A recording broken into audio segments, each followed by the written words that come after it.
Next problem बघा काय दिलंय. A rod of length 4 centimeter is movable on a rectangular frame of wire. A film is formed in the frame.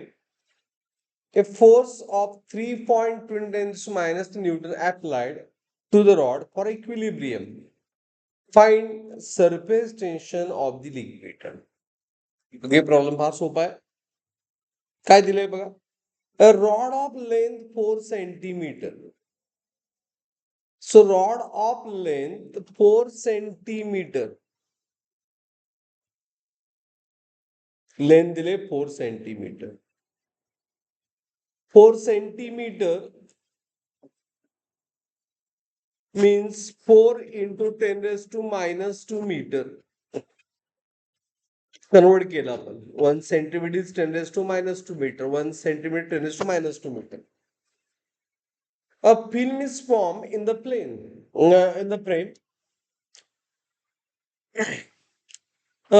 Force दिलाय. Force how much Newton मध्ये मी आपल्याला metre मध्ये convert केलं बरोबर. त्यामुळे 3.2 into 10 raised to minus 3 Newton.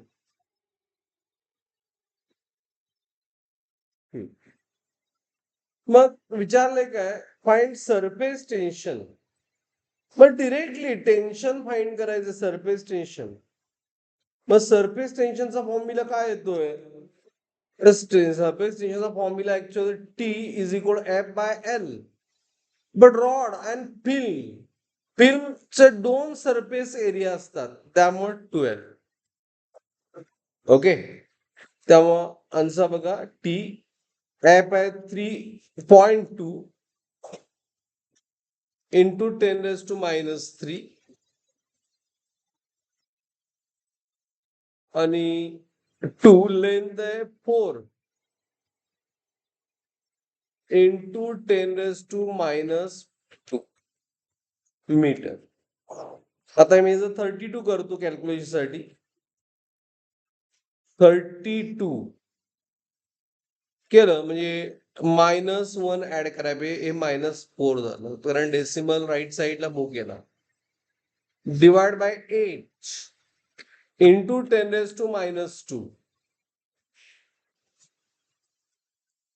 त्यामुळं 4 tension 4 32 by 8 4 आणि -2 numerator मध्ये काय आलं +2 -4 + 2 10 raised to minus 2 Newton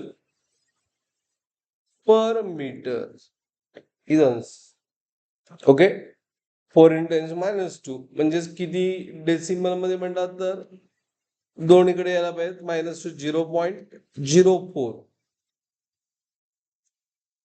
Newton per metre is answer. Is it clear? Okay, लिहून घ्या विथ अंडरस्टँडिंग.